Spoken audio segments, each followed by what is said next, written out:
Hello again, and welcome. In this section of our presentation in political sociology on religion in society, we'll be looking at the question, what is a religion, and what is it that religions do in society? What are some of the fundamental distinctions that have their origin in religious thought, and some of the principal ways in which religion interacts with other social institutions? Let me begin by offering a definition.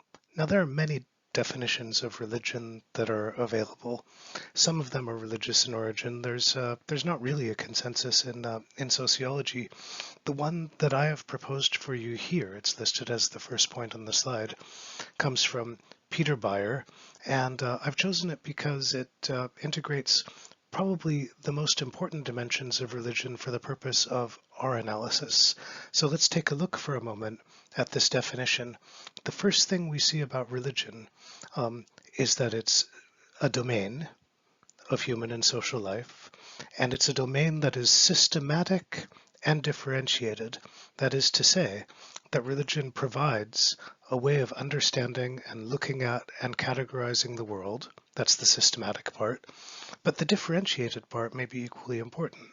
What makes religion important and what makes it powerful is that it is distinct from the rest of the realms of social life.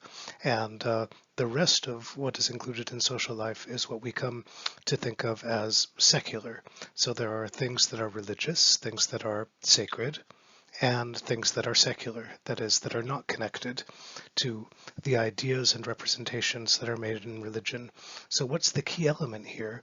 The first one we've just talked about is that there exists a system. A religion is an organized and understandable and representable and consistent system of thought and understanding. But the second thing that is important, we have used the term reification. What reification means literally is making something into a thing, into an object. And in this context, what's important there is that religion postulates a category of activity and ideas and understanding that is separate from everything else in the world. Now, in this sense too, it may be important, probably the original sociological conceptions of religion operated with the assumption or on the model that at least at the beginning of history, in any social group, it was not possible to talk about more than one religion. But this definition accommodates the existence of different religions, all of which fit into the larger category called religion. That is, all of which are systematic and differentiated. There are some other elements of religion that will be important for our understanding. First, religion tends to be associated with the idea of the national or ethnic group, or with a category of identity. That is, that over time and through political processes, religion comes to be understood as one of the denominators, in some cases the principal denominator, of what we call a people. That is, a group of human beings that is in some way culturally or politically distinct from other human beings. Second, we can talk about the idea of foundationalism. That is, what the ideas offered in religion at least try to be, are the building blocks for creating a way of life, a way of approaching the world that becomes a fundamental part of the ways in which people build an understanding of themselves, and a fundamental part of the way in which social orders are constructed and the ways that they are explained. Now, this sounds a lot like Marx's view of religion as ideology. This is something we covered during our session on ideology. But I think that there are some other things that we can also say about religion if we adopt this understanding. First, it's clear that religion is related to the construction and justification of the social order, but at the same time, religion proposes ideas. And some of the ideas that it presents are ideas that we could describe as principles of values. Now, these values can be offered in support of the social order, or they can be offered as critiques of the social order.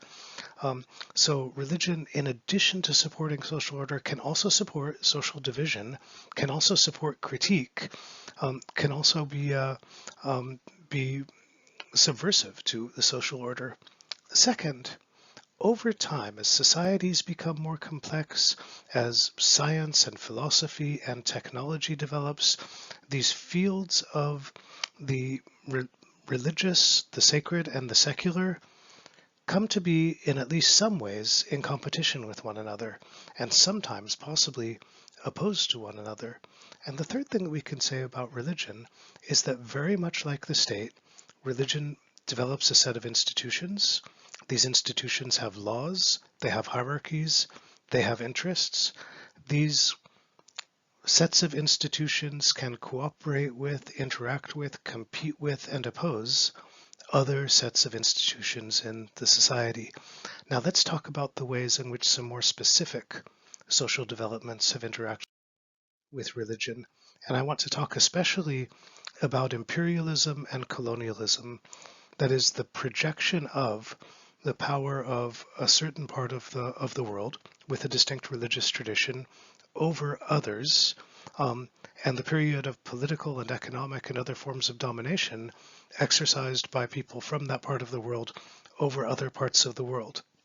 The reason religion is important in this process is that um, the people exercising colonial and imperial power entered into an environments where other religions existed, and we know about the missionary process and evangelization um, and so on.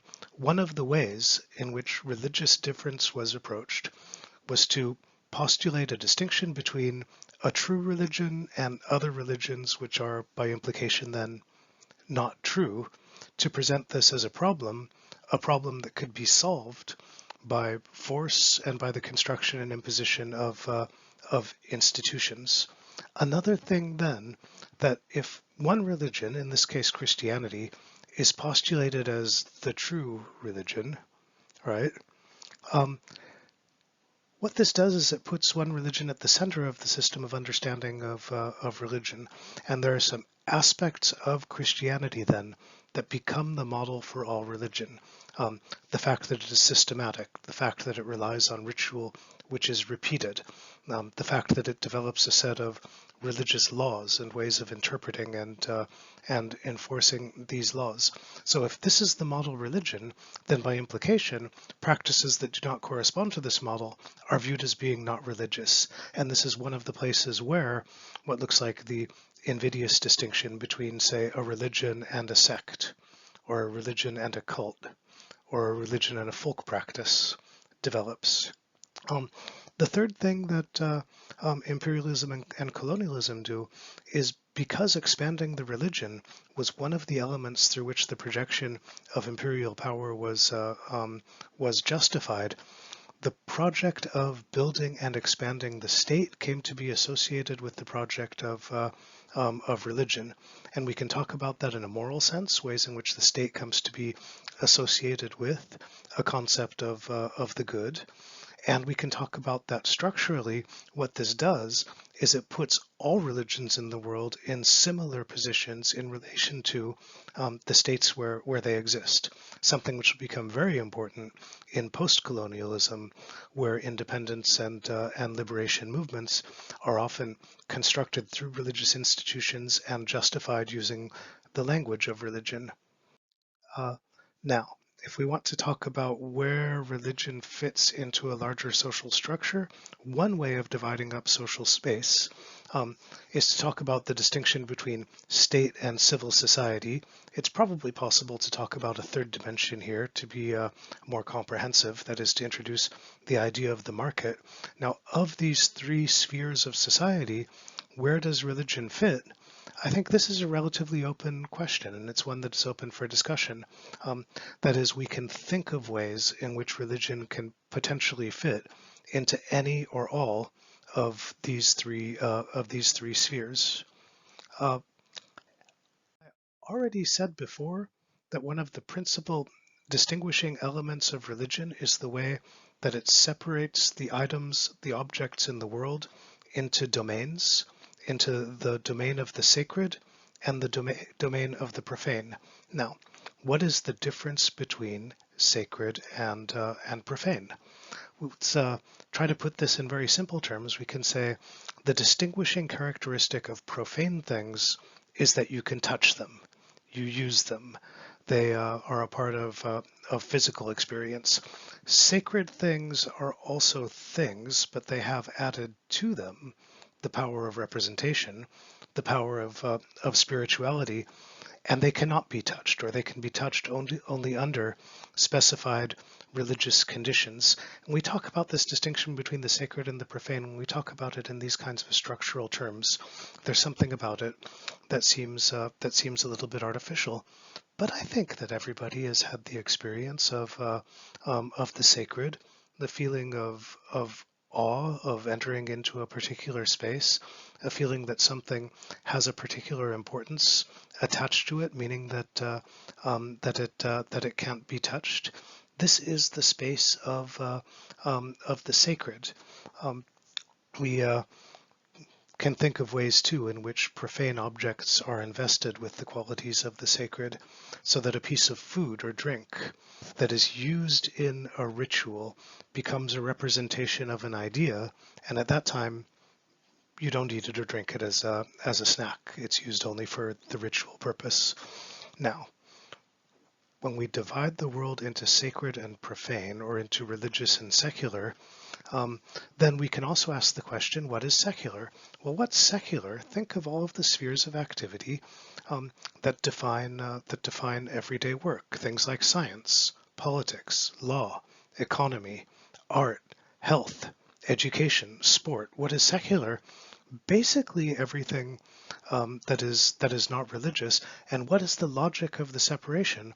Why does the separation make sense? It's because at a certain point, the secular begins to develop through logics that are independent of religion.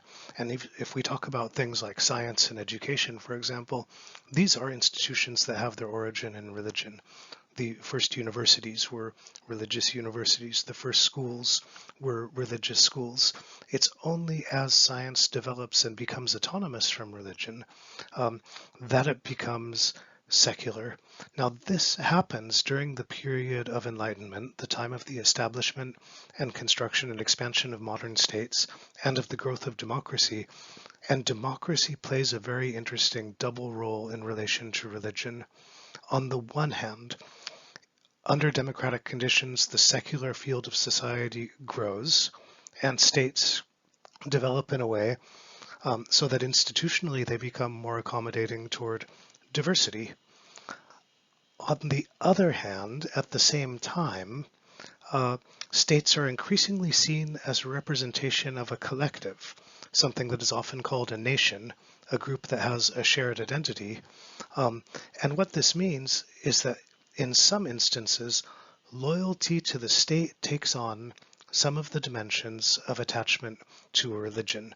I mean, through the adoption of what anthropologists of religion call totems that are related to the states, things like anthems, flags, and so on. So that as the state develops and as the separation between the religious and the secular develops, we see this ironic outcome in which the state takes on some of the qualities of religion, some of the characteristics of the sacred. But let's not spend a lot of time on the sacred. Let's stick with the profane, and we'll talk a little bit more in detail about the profane in the next segment.